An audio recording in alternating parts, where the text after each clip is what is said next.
My name's Audrey, and I used to be your typical married woman with a steady job as a stockbroker at some big shot company. I had it all, a decent job, a husband of 7 years, and an adorable little girl who was growing up faster than I could blink. But you know how they say life can change in an instant? One day, my husband drops this bomb on me. He's been fooling around with some knockout, and now he's head over heels for her. Just like that, he wants a divorce. I remember standing there, my mouth hanging open like a fish out of water, trying to wrap my head around what he just said. "You're what?" I managed to choke out. He had the decency to look a little ashamed, at least. "I'm sorry, Audrey. I didn't mean for this to happen, but I can't help how I feel." I wanted to scream, to throw something, to make him feel as shitty as I did right then. "What about our daughter?" I finally asked, my voice barely above a whisper. He ran a hand through his hair, looking everywhere but at me. "I'll still be there for her, of course. I'm not abandoning her." "Yeah, just me," I thought bitterly. The next few weeks were a blur of tears, anger, and more paperwork than I ever wanted to see in my life. My ex, to his credit, didn't try to screw me over. He paid a hefty sum in compensation without dragging me through court, and he set up a generous alimony for our little girl. Small consolations, but I'll take what I can get. First thing I did? Changed my name back to my maiden name, Collins, and my daughter's too. The next 5 years were, well, they were something. I threw myself into work, trying to fill the void left by my failed marriage. We had our struggles, sure, but we made it work. Then, just when I thought life had settled into a new normal, it threw me another curveball. My ex-husband died. I stood there at his funeral, our daughter's hand in mine, feeling a strange mix of emotions I couldn't quite name. Grief, confusion, anger? All of the above? As we were about to leave, this guy in a suit approached us. Turned out to be my ex's lawyer. Ms. Collins, he corrected himself, glancing at his papers. "Your ex-husband left everything to you and your daughter. He left a letter for you as well." I stood there, letter in hand, feeling like the ground had just shifted beneath my feet. That night, after tucking my daughter into bed, I sat at the kitchen table and opened the letter with trembling hands. As I read, I felt a whirlwind of emotions. "Audrey, I know I have no right to ask for your forgiveness, but I hope you'll find it in your heart to grant me this last request. I realized my mistake in leaving you, but by then, it was too late to undo the damage I'd caused. I'm leaving everything to you and our daughter. Please use it to give her the best life possible. And Audrey, I hope you can find happiness again. You deserve it. I'm sorry for everything. Your stupid husband, Jason Moore." I don't know how long I sat there, tears streaming down my face. The bastard had the nerve to apologize now? But as my anger faded, I realized I had been given an opportunity. A chance to secure a better future for my daughter and myself. The next few weeks were a blur of meetings with financial advisors and lawyers. Suddenly, I was wealthy. It was surreal. I set up a hefty education fund for my daughter, ensuring her future was secure. But I wasn't content to just sit on this money. I'd always been good at my job, and now I had the capital to strike out on my own. So, I did something that surprised even me. I opened my own brokerage firm. "You're doing what?" my best friend, Sarah, asked over coffee one day. I grinned, feeling more alive than I had in years. "Opening my own firm. And get this, I'm naming it after my ex-husband's last name." Sarah's eyebrows shot up. "Are you serious? After everything he put you through?" I shrugged. "Call it a thank you for the seed money. Besides, it's a good name for business. And you know what? It turned out I had a knack for running my own show. The company took off like a rocket. Before I knew it, I was hiring staff, expanding operations, and raking in profits that made my old salary look like pocket change. One day, as I was leaving the office late, again, my assistant caught me at the elevator. "Ms. Audrey, your daughter called." She said it's not an emergency, but she'd like you to call her back when you can. I felt a pang of guilt. I'd been so wrapped up in work lately, I hadn't been spending much time at home. Thanks, Jessica. I'll call her right now. In the car, I dialed home. My daughter picked up on the first ring. Mom, are you coming home soon? The weariness in her voice broke my heart. I'm on my way now, sweetheart. Is everything okay? There was a pause. Yeah, I guess. It's just, you're never home anymore. I miss you. As I hung up, I realized something had to change. I'd escaped one trap of workaholism only to fall into another. It was time to reassess my priorities. The next day, I called a meeting with my top executives. It was time to make some changes, both in the company and in my life. As I looked around the conference room at the team I'd built, I knew I was making the right decision. I'd decided to step back from day-to-day operations, I announced, ignoring their shocked expressions. It's time I focused on what's really important, my family. I hired a capable director to handle daily operations, and I took on a more passive role. It felt strange at first, like I was letting go of a part of myself.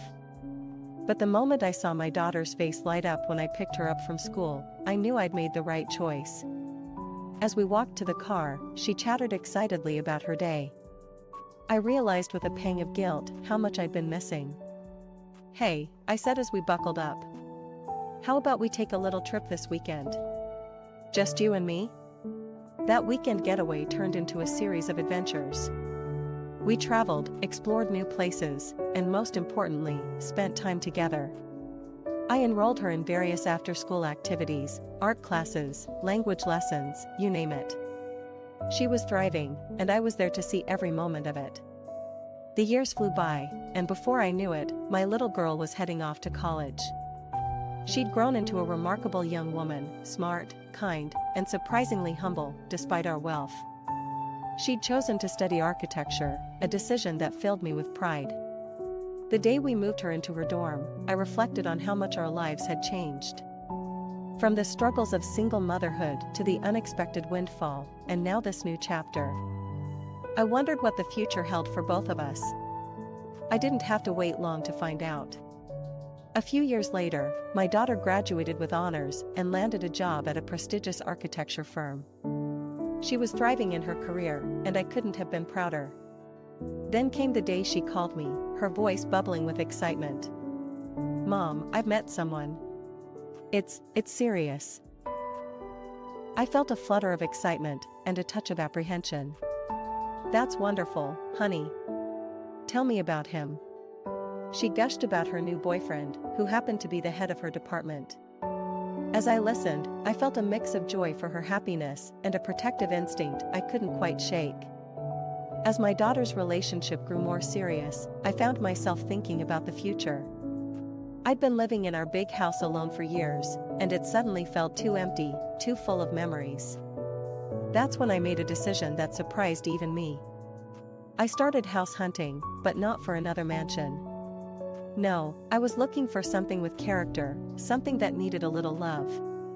And I found it, an old house with a neglected garden and worn interiors, but with an atmosphere that spoke to me. When I told my daughter about my plans, she was shocked. Mom, are you sure? That place sounds like it needs a lot of work. I laughed. That's the point, sweetie. I need a project, something to pour my energy into. She hesitated. But what about our house? All those memories. I took her hand. Those memories are in our hearts, not in the walls. Besides, I think it's time for you to have that house. You and your future husband will need the space. Her eyes widened. Mom, we're not even engaged yet. I winked at her. Call it mother's intuition. So, I bought the old house and threw myself into renovating it. It was hard work, but satisfying. As I stripped wallpaper and repainted walls, I felt like I was rebuilding a part of myself too.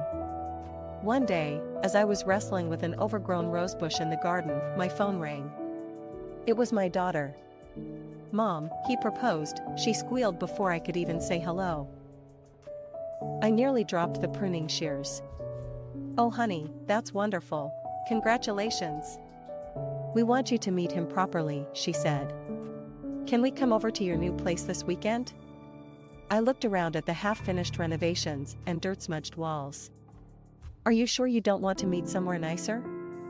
"No, Mom," she insisted. "We want to see your new home." The weekend arrived faster than I expected. I was out in the garden, trying to make some semblance of order in the chaos of weeds, when I heard a car pull up. "Mom," my daughter called out. "We're here." I stood up, wiping my dirty hands on my even dirtier work clothes. As they approached, I got my first look at my daughter's fiancé. He was tall, well-dressed, and had a polite smile on his face. But something in his eyes made me pause. I extended my hand. "It's nice to finally meet you. I'm Audrey." He looked at my dirt-covered hand with an expression I couldn't quite read. Was that disgust? No, surely I was imagining things. "Pleased to meet you," he said, barely touching my hand before quickly letting go. As we walked into the house, I couldn't shake the feeling that something was off. He examined the old furnishings and half-finished renovations with poorly concealed disdain. "So, Audrey," he said, turning to me. "How did you afford to send your daughter to such a good college if you're living in a place like this?" I caught my daughter's shocked expression and decided to have a little fun. I winked at her, hoping she'd play along. "Oh, my ex-husband helped out with that," I said casually. "We divorced years ago, but he made sure our daughter was taken care of." The young man's face tightened even more at the word divorce. I could practically see him reassessing me, and not in a good way. "Would you like something to eat?" I offered, gesturing to the simple spread I'd prepared. "No, thank you," he said quickly. "I'm not hungry." But I knew the truth, he just didn't want to eat off my old plates in my quaint house. As they were leaving, my daughter hung back for a moment. "Mom, why didn't you tell him about, everything?" I smiled. "Let's keep that our little secret for now, okay? I want to get to know him without all that getting in the way." She nodded, though she looked confused. As I watched them drive away, I couldn't shake the uneasy feeling in my gut. Something told me this was just the beginning of a very interesting journey. 6 months passed in a whirlwind of wedding preparations and hushed conversations. I couldn't shake the uneasy feeling I had about my daughter's fiancé, but I kept my concerns to myself. Then, on a bright Sunday afternoon, my daughter surprised me with a visit, her eyes sparkling with excitement. "Mom," she called out as she burst through the door of my still-in-progress home. "We've set a date for the wedding. There's more. We want you to meet his parents this weekend. They're hosting a dinner at their place." My stomach did a little flip, but I plastered on a smile. Of course, I'd love to meet them. As the weekend approached, I found myself fretting over what to wear. I settled on a simple, elegant dress I'd had tailored years ago. It wasn't designer, but it was classic and well-made. I hoped it would be appropriate for whatever awaited me. The day of the dinner, I drove through neighborhoods that got progressively more upscale until I reached the address my daughter had given me. I had to double-check to make sure I hadn't made a mistake. The house, if you could call it that, was more like a palace. It stood imposingly at the end of a long, winding driveway, all gleaming windows and perfectly manicured lawns. As I parked my modest car among the luxury vehicles, I felt like a dandelion in a garden of roses. I took a deep breath, reminding myself that I was here for my daughter, and made my way to the front door. My daughter's future in-laws descended the grand staircase like royalty greeting a commoner. They were impeccably dressed, dripping in jewels that probably cost more than my entire house. "Welcome," the mother said, her voice sickly sweet. Her smile was wide but didn't quite reach her eyes. "We're so pleased to finally meet you." Her husband, a stern-looking man with silver hair, nodded curtly. "Yes, we're absolutely thrilled that your daughter will be joining our family. She'll want for nothing now, I can assure you of that." I bit the inside of my cheek, forcing myself to maintain a polite smile. "That's very kind of you to say." The mother laughed, a tinkling sound that set my teeth on edge. Oh, we're not kind, dear. We're just not prejudiced. We're more than happy to welcome your daughter into our family, despite, well, you know. I felt my eyebrow raise of its own accord. I'm afraid I don't know. What exactly do you mean? The woman's smile turned patronizing, and she reached out to pat my arm condescendingly. Well, dear, we know all about your modest circumstances. Our son has told us everything. Raising a child all alone, living in that poor little house of yours. He mentioned it's practically falling apart at the seams. It must have been so difficult for you. Her words hung in the air, dripping with false sympathy and real disdain. I opened my mouth to respond, but before I could, she continued, her voice lowered as if sharing a secret. But don't you worry. Once your daughter marries our son, she'll never have to think about money again.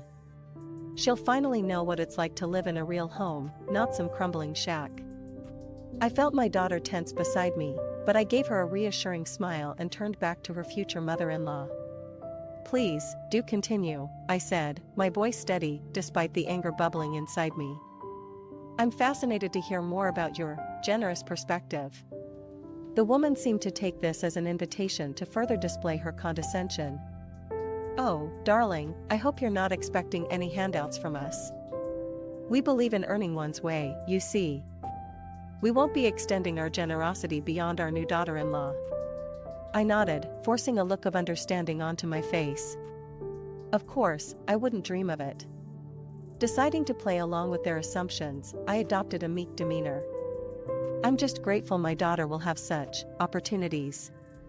This seemed to please them, and they visibly relaxed. As we moved to the opulent dining room, I couldn't help but notice the groom's father eyeing me with a mixture of pity and disdain. So, tell me, I said, turning to him. What line of work are you in? He puffed up with pride. I'm a stockbroker, one of the best in the business, if I do say so myself. Oh, how interesting, I replied, feigning ignorance. Which company, if you don't mind me asking? When he named the company, my company, I had to use every ounce of self-control not to react. I caught my daughter's eye, and we shared a brief, knowing look. As the evening wore on and the wine flowed freely, the groom's father became increasingly boastful. He leaned towards me, his words slightly slurred. You know, he said in a conspiratorial tone, you can't make real money by playing by the rules. I raised an eyebrow. Oh, how do you mean? He gestured grandly at the luxurious surroundings. You think I got all this by being a good little employee? Huh. He leaned in closer, the smell of expensive wine on his breath. I've got a system, see? I use the company's resources to wine and dine potential clients, then I redirect them to my personal investment schemes. All the profit, none of the overhead. I felt my daughter's hand tighten on mine under the table. I squeezed back, silently urging her to stay quiet. But surely that's risky? I asked, careful to keep my tone curious rather than accusatory. He waved his hand dismissively. Bah, the company's too big to notice. And even if they did, I'm too valuable to let go. It's a perfect setup. As he continued to boast about his fraudulent activities, I simply smiled and nodded, all the while making mental notes. This evening had certainly turned out to be more illuminating than I could have ever imagined. As the evening progressed, the groom's mother stood up with a flourish. Shall we move to the dining room? Dinner is served. We followed her into an equally opulent dining room, where a table groaned under the weight of fine china and crystal. As everyone took their seats, I noticed the others had plates piled high with gourmet dishes. But when I looked down at my own place setting, I was stunned to see a cheap plastic bowl filled with instant noodles. The groom's mother's voice dripped with false sweetness. We thought you'd prefer something more familiar.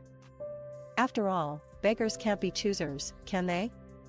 We wouldn't want to overwhelm you with our fancy food. I felt my daughter stiffen beside me, her face flushing with anger. Before I could react, she stood up abruptly, her chair scraping against the floor. Mom, we're leaving, now. Her voice shook with barely contained rage. The groom reached for her arm. Honey, please, they didn't mean. She yanked her arm away. Don't touch me. How dare you all sit here and insult my mother like this? I won't stand for it. Her fiance's face darkened. You'll come crawling back, he sneered. Where else are you going to find someone as rich and promising as me? I stood up slowly, pride swelling in my chest for my daughter's strength. But before we left, I had one last card to play. Before we go, I said calmly, I have a question. Did you know that the last name I use is actually my maiden name? The groom's parents exchanged confused glances. My married name, I continued, is the same as your company's name. More. I looked pointedly at the groom's father. Their faces paled as realization dawned. That's right, I said, my voice steely. I own the company you work for. And I'm very interested in investigating the fraudulent activities you so kindly shared with me earlier. Suddenly, their demeanor changed completely. They began pleading, apologizing profusely, their earlier arrogance replaced by desperation. Please, we didn't know. We can explain everything. My daughter and I exchanged disgusted looks at their sudden change of heart. Save it for the authorities, I said, turning to leave. As we drove home, my daughter turned to me, her eyes brimming with tears. Mom, I'm so sorry. I had no idea they were like that. Can you ever forgive me? I reached over and squeezed her hand. Sweetheart, there's nothing to forgive. If anything, I should thank you. You've helped me uncover some serious issues in my company. As we pulled into our driveway, I felt a mix of emotions, relief that the truth was out, pride in my daughter, and determination to set things right at my company. In the days following that disastrous dinner, I threw myself into action. I initiated a thorough investigation at my company, working closely with our internal audit team and external investigators. It didn't take long for the truth to come to light. The groom's father's boasts weren't just drunken ramblings, they were confessions of real, extensive fraud. The evidence was damning: falsified records, misappropriated funds, and a long list of clients he'd redirected to his personal schemes. I sat in my office, staring at the final report, a mix of anger and disappointment washing over me. How long would this have continued if not for that chance encounter? What do you want to do, Ms. Audrey? My head of legal asked. I took a deep breath. File every possible lawsuit. And contact the authorities. He needs to face the consequences of his actions. The legal battles were intense, but we won every single one. The groom's father was forced to pay substantial damages and compensation. As for his position in the company, well, that was an easy decision. I called him into my office personally. The arrogant man I'd met at dinner was gone, replaced by a pale, trembling shadow. You're fired, I said simply. And don't expect a recommendation. In fact, I'll make sure every firm in this industry knows exactly what kind of person you are. Meanwhile, my daughter was dealing with her own fallout. Her ex-fiancé tried to crawl back, all apologies and promises. Please, he begged over the phone. I didn't know. We can start over. I overheard her response, fierce and final, never contact me again. The sound of her blocking his number was music to my ears. As the dust settled, I made good on my earlier decision. I signed over the deed to my large house to my daughter. Mom, I can't accept this, she protested. I smiled, squeezing her hand. You can, and you will. Think of it as a fresh start. As for me, I moved into my small, renovated house full-time. After all the drama, the simplicity was a balm to my soul. I spent my days tending to my garden, volunteering at local charities, and occasionally checking in on the company to make sure everything was running smoothly. One sunny afternoon, as I sat on my porch swing, sipping lemonade and watching the sunset, my daughter dropped by. How are you doing, Mom? She asked, settling beside me. I smiled, feeling a contentment I hadn't experienced in years. I'm doing great, sweetheart. Really great. As we sat there, watching the sky turn from gold to pink to purple, I reflected on our journey. From struggling single mother to wealthy businesswoman, from heartbreak to healing. It hadn't been an easy road, but sitting here now, I wouldn't change a thing. Life had thrown its curveballs, but we'd come out stronger. And now, in this small house filled with love and memories, I'd found something far more valuable than any fortune: true happiness.